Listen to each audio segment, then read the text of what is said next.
Lord be with you. And with your spirit. Reading from the Holy Gospel according to Mark.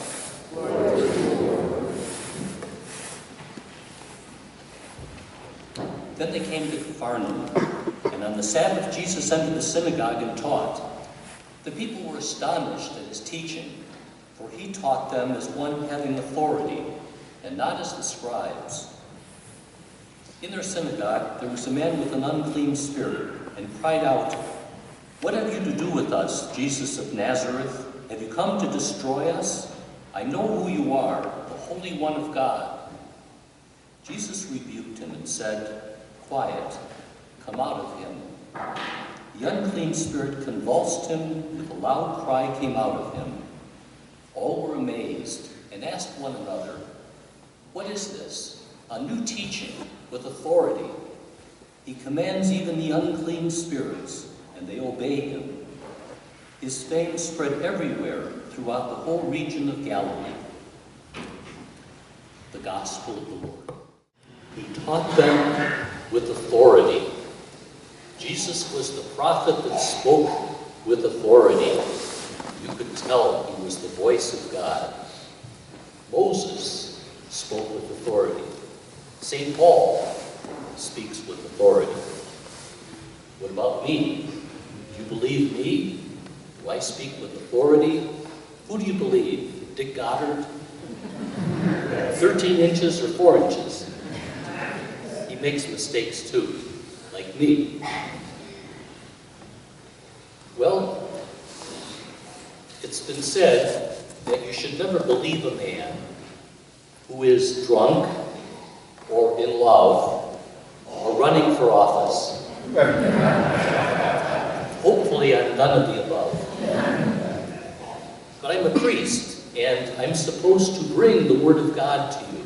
I'm supposed to be a prophet in a way, to bring you good news. Do you believe that? Good news means gospel, evangelium. A person who evangelizes brings the good news of Jesus, the truth, the Word of God. A prophet is a spokesperson for God. And do you believe me? Well, when I speak the words of God, but I make mistakes. And so you don't follow me when I make mistakes. Like Jesus said about the scribes and Pharisees, when they preach the Word of God to you, listen to them. Do what they tell you. But do not follow their bad example. So we have to, in a human prophet, distinguish between not just the truth of what they're saying, but do they walk the walk? Jesus was God. But we're human. Yesterday I went to the funeral of my classmate, Brother John Weigand, good priest, pastor of St. James for many years, and he worked with the diocesan Cursillo.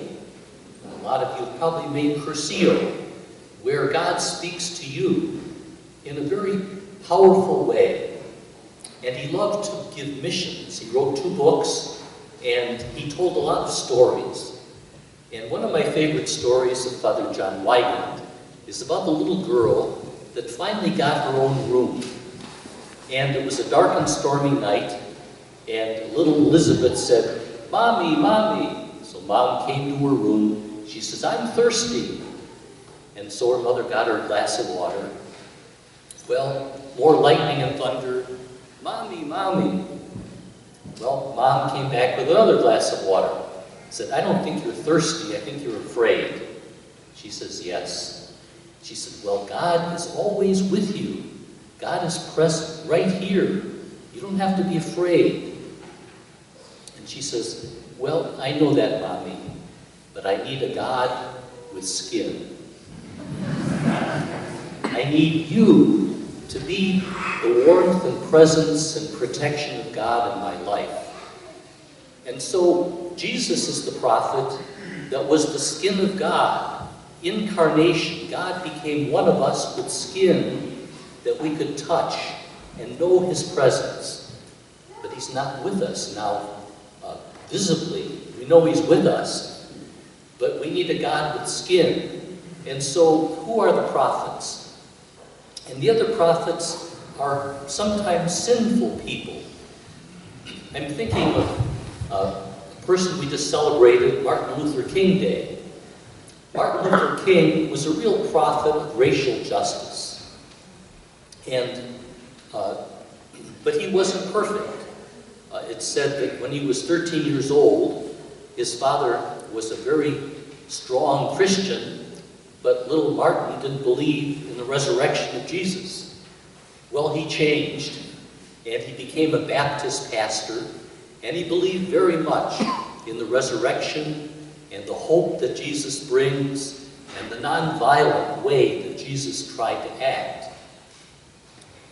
There's a story in Memphis that he came there one day for a strike, and some of the black leaders, called the invaders, were for violence. They were going to fight back in the situation they were in. And they met with Dr. Martin Luther King, and they said, when that man walked into the room, you could see peace. There was something about him, you knew that he was God's presence. And in many ways, he spoke God's peace and justice as far as racial justice.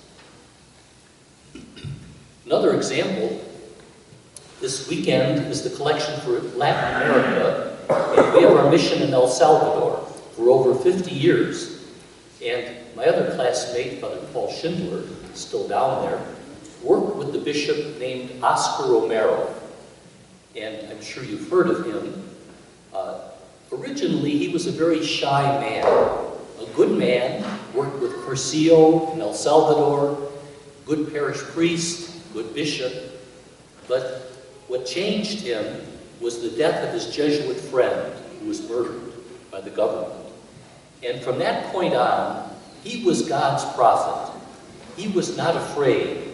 He spoke out not just about peace, but about justice for the little people, the poor farmers, the campesinos.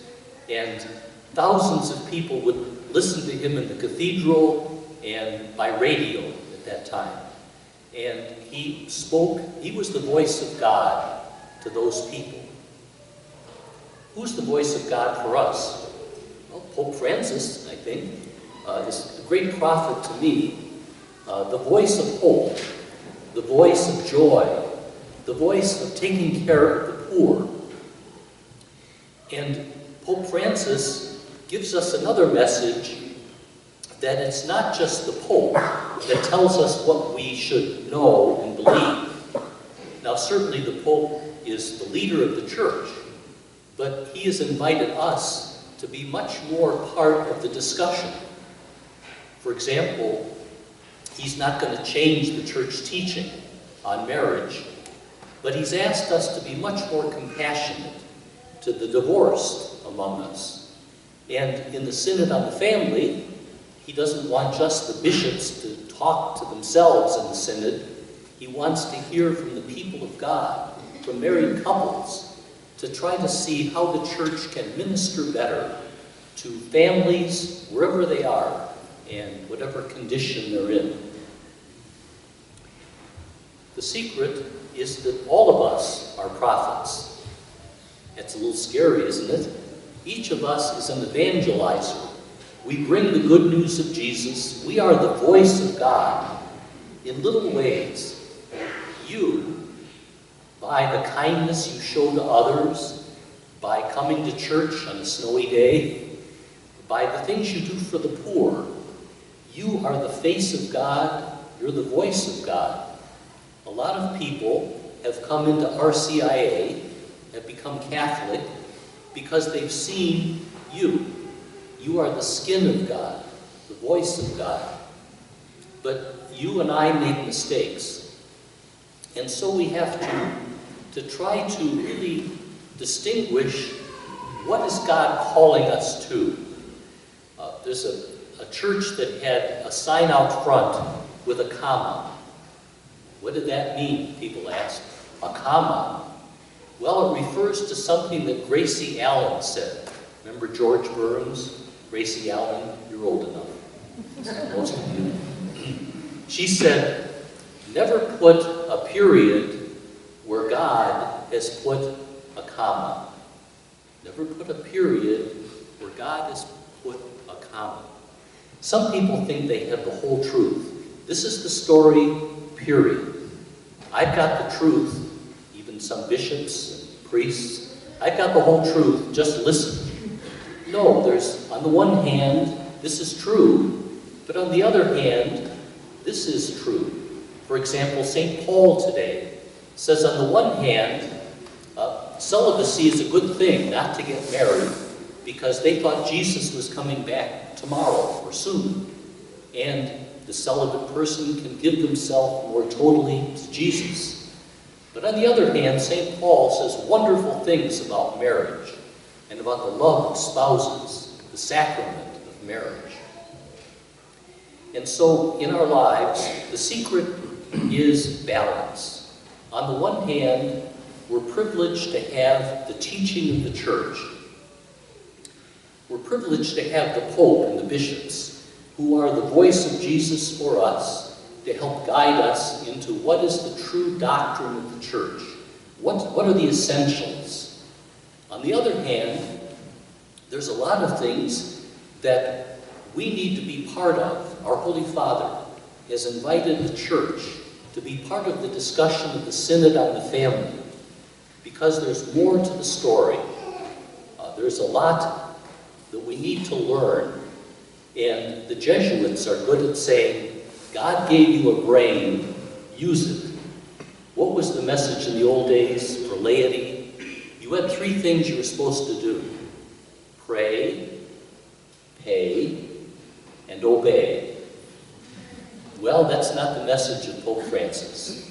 You are the church.